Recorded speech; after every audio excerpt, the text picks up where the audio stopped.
Oke, selamat datang di News Channel. Di video kali ini kami akan membahas manga Jujutsu Kaisen chapter 141. Pertarungan Yuji melawan Yuta masih terus berlanjut hingga pada akhirnya Yuta berhasil menancapkan pedang miliknya ke tubuh Yuji. Sedangkan di tempat yang berbeda, Naoya sudah berhasil menyudutkan Choso dengan teknik kutukan yang dia miliki. Dan seperti biasa, sebelum masuk ke dalam pembahasan, jangan lupa untuk klik like, share, subscribe, serta tekan tanda loncengnya juga ya. Terima kasih. Kemudian langsung saja, berikut ini adalah pembahasan manga Jujutsu Kaisen chapter 141 yang sudah kami rangkum ke dalam beberapa hal menarik. Hal menarik pertama, demi menyelesaikan tugas dan demi membalaskan dendam karena Yuji dianggap sudah menjadi penyebab Toki kehilangan tangan. Di bagian pembuka chapter ini, Yuta secara terus-menerus melepaskan serangan kepada Yuji, hingga membuat Yuji tidak sanggup melepaskan serangan balasan. Bahkan untuk menghindari serangan Yuta saja, Yuji sudah sangat kewalahan dan sempat diperlihatkan kalau pipi Yuji sempat tergores oleh pedang Yuta. Hal menarik kedua, setelah pipinya tergores oleh pedang Yuta, Yuji kemudian menyadari dua hal. Pertama, kemampuan yang dimiliki oleh Yuta sudah berada di level yang berbeda, hingga membuat pedang biasa yang digunakan oleh Yuta dapat melukai tubuh Yuji dengan mudah. Padahal pada saat itu Yuji sudah menguatkan tubuhnya dengan energi kutukan. Dan biasanya ketika Yuji menguatkan tubuhnya dengan energi kutukan, maka serangan yang mengandalkan pedang atau senjata biasa tidak bisa melukai tubuh Yuji dengan mudah. Kedua, Yuji menyadari kalau dia harus segera melakukan sesuatu pada pedang Yuta, karena selain memperbesar jangkauan serangan Yuta, pedang tersebut juga dapat dengan mudah melukai tubuh Yuji.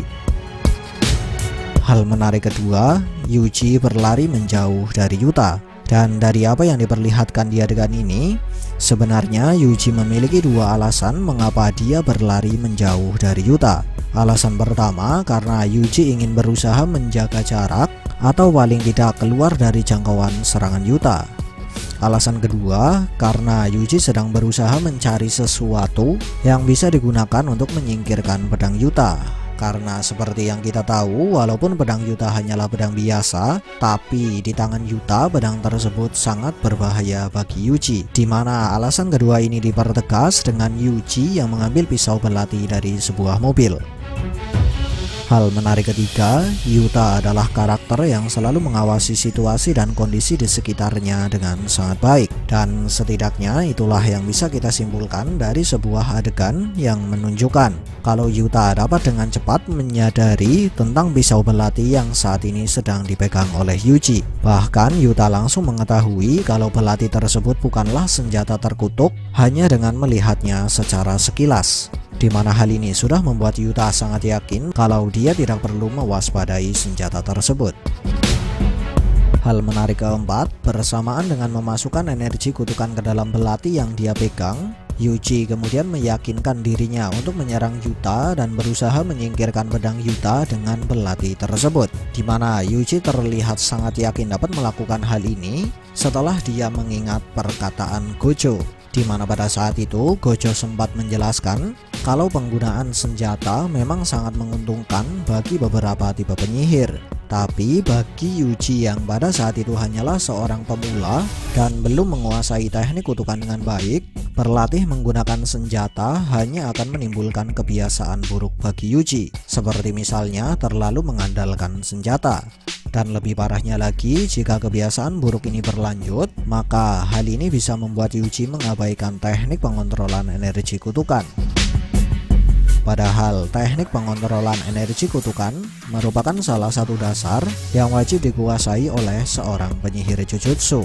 Nah, dari penjelasan Gojo ini maka bisa kita simpulkan bagi seorang penyihir Jujutsu, senjata hanyalah tambahan atau pelengkap untuk memaksimalkan sebuah teknik kutukan setelah orang yang bersangkutan menguasai dengan baik teknik pengontrolan energi kutukan. Hal menarik kelima, walaupun Yuji sempat mengaku kalau dirinya sama sekali belum berlatih memasukkan energi kutukan ke dalam sebuah senjata untuk memperkuat senjata tersebut, tapi uniknya sempat diperlihatkan bahwa Yuji berhasil memperkuat belati yang dia pegang dengan energi kutukan yang dia miliki, hingga membuatnya berhasil menahan salah satu serangan Yuta. Lalu mengapa Yuji bisa memasukkan energi kutukan dan memperkuat belati tersebut dengan baik? Mungkinkah Yuji bisa melakukan hal ini hanya berdasar dari insting yang dia miliki? Atau mungkin Yuji sudah meniru cara Yuta saat memperkuat pedang miliknya? Nah, bila teman-teman memiliki pendapat tentang hal ini, silahkan tulis di kolom komentar ya. Hal menarik keenam, di saat Yuta dan Yuji mengadu senjata mereka, Yuta akhirnya menyadari bahwa Yuji sedang berusaha untuk melakukan sesuatu pada pedang miliknya, karena Yuji sendiri terlihat sangat terfokus pada pedang Yuta. Dan setelah menyadari hal ini, Yuta langsung mendorong tangannya ke atas hingga membuat tangan Yuji ikut terangkat. Lalu Yuta pun melepaskan sebuah tendangan ke perut Yuji, hingga Yuji terpental ke belakang dengan wajah kesakitan. Dan tanpa menyia-nyiakan kesempatan, Yuta langsung melepaskan tebasan ke arah Yuji hingga membuat belati Yuji patah sekaligus merobek perut Yuji. Kemudian entah bagaimana caranya, walaupun luka di perut Yuji termasuk luka yang cukup serius dan Yuji mengakui kalau luka yang dia terima merupakan luka yang dalam, tapi di adegan ini Yuji terkesan tidak mendapatkan efek yang berarti dari luka tersebut. Bahkan dalam kondisi ini, dia berhasil memanfaatkan kesempatan yang dia dapatkan untuk mematahkan pedang Yuta dengan cara menancapkan pedang Yuta ke jalan menggunakan kaki kiri dan menendang bagian tengah pedang dengan kaki kanan. Nah, karena adegan ini kemudian muncul dua pertanyaan. Pertama, bagaimana dan mengapa Yuji masih bisa bergerak dengan bebas seolah tidak terkena dampak sama sekali dari luka di perutnya? Mungkinkah Yuji sudah melakukan sesuatu pada luka tersebut dengan energi kutukan, seperti misalnya menghentikan pendarahan? Atau mungkin Yuji hanya menahan rasa sakit dengan memanfaatkan ketahanan fisik di atas normal yang dia miliki? Lalu pertanyaan kedua, benarkah kesempatan yang didapatkan oleh Yuji untuk mematahkan pedang Yuta di adegan ini merupakan sesuatu yang sudah direncanakan oleh Yuji, atau kesempatan ini hanyalah sebuah kebetulan? Ya, jujur kami sendiri belum bisa memastikan jawaban yang tepat untuk dua pertanyaan tersebut. Dan semoga saja di chapter selanjutnya Bang GG menjelaskan hal ini. Hal menarik ketujuh, setelah pedang miliknya dipatahkan oleh Yuji, Yuta terlihat sempat terdiam. Dan dari apa yang dia pikirkan serta dari ekspresi Yuta yang tergambar di sini, Bang GG seolah mengisyaratkan bahwa sejak awal Yuta sebenarnya sudah mengira kalau Yuji pasti memiliki sesuatu yang dapat mengejutkannya, karena Yuji sendiri adalah murid dari Gojo. Hal menarik ke-8, di saat Yuji berpikir kalau dia sudah berhasil menyingkirkan pedang Yuta dan Yuji bersiap untuk pertarungan jarak dekat, tiba-tiba Shikigami milik Yuta yang bernama Rika muncul di belakang Yuji dan mendekap Yuji hingga membuatnya tidak sanggup untuk bergerak. Lalu Yuta pun menyuruh Rika untuk menahan Yuji, hingga pada akhirnya Yuta dapat menusuk tubuh Yuji dengan pedang yang sudah dipatahkan oleh Yuji. Nah, dari adegan ini setidaknya Bang GG sudah menunjukkan beberapa fakta menarik.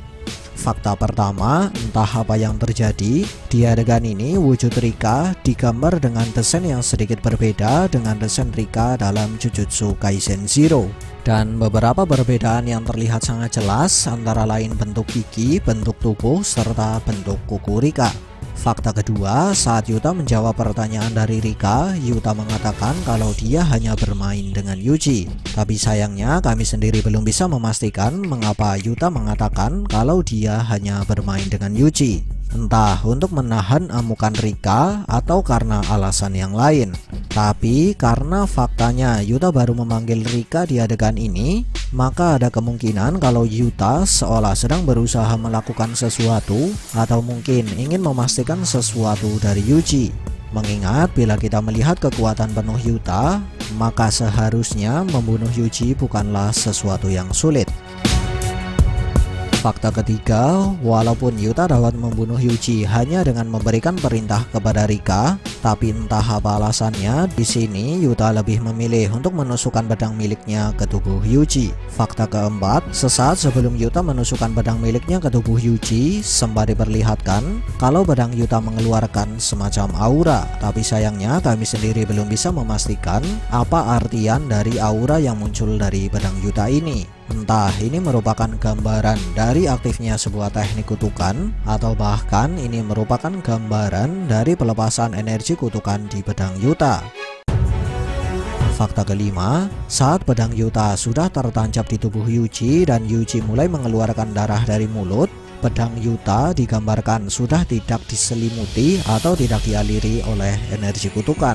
Padahal menurut penjelasan kamu di episode 14 atau sekitar di chapter 33, seorang penyihir Jujutsu harus menggunakan energi kutukan di saat mereka membunuh Yuji, agar Yuji tidak berubah menjadi kutukan setelah dia mati. Terlebih lagi, jika Yuji hanya ditusuk tanpa energi kutukan, maka Sukuna dapat menyembuhkan luka tersebut dengan sangat mudah.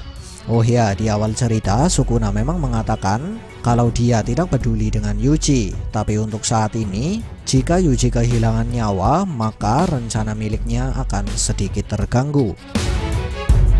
Hal menarik ke-9, Sukuna terlihat terbangun dan sedikit tersenyum saat Yuta menusuk Yuji. Lalu mengapa Sukuna bisa terlihat sedikit tersenyum di sini? Ya, jujur kami sendiri belum bisa memastikan hal ini. Dan setidaknya ada dua opini yang terpikirkan oleh kami. Opini pertama, Sukuna merasakan kedatangan Megumi. Opini kedua, Sukuna menyadari sesuatu tentang apa yang sebenarnya sedang dilakukan oleh Yuta. Karena dari fakta yang ada, Yuta seolah sedang melakukan sesuatu atau sedang memastikan sesuatu dari Yuji. Ditambah lagi, cukup masuk akal jika Yuta sudah mengetahui tentang perjanjian Yuji dan Sukuna dari Gojo. Karena Gojo sendiri sudah mengetahui tentang perjanjian tersebut. Dan seperti yang kita tahu, tujuan Gojo pergi ke luar negeri adalah untuk bertemu dengan Yuta. Ke-10, dari gambaran yang diberikan pada pertarungan Choso melawan Naoya, sang autor sudah mengisyaratkan kalau teknik kutukan miliknya merupakan sebuah teknik kutukan yang serupa dengan teknik milik Naobito. Dan singkat cerita, dengan teknik ini Naoya dapat menyudutkan Choso karena Choso sama sekali tidak bisa menggunakan teknik kutukan miliknya. Kemudian menyadari kalau dia tidak bisa menghadapi Naoya dengan kecepatan yang dia miliki saat ini, Choso pun kemudian mengaktifkan teknik Flowing Red Scale Stack, di mana teknik ini merupakan sebuah teknik kutukan yang dapat membuat penggunanya memanipulasi darah di dalam tubuhnya, seperti memanipulasi temperatur, tekanan, jumlah, serta memanipulasi beberapa komposisi darah merah yang lain, hingga pengguna mendapatkan peningkatan pada kecepatan dan juga kekuatan. Lalu sanggupkah Choso menahan Naoya dengan teknik ini? Dan sebenarnya apa yang akan dilakukan oleh Yuta setelah menusuk Yuji? Menarik untuk kita nantikan. Sekian dari kami and see ya.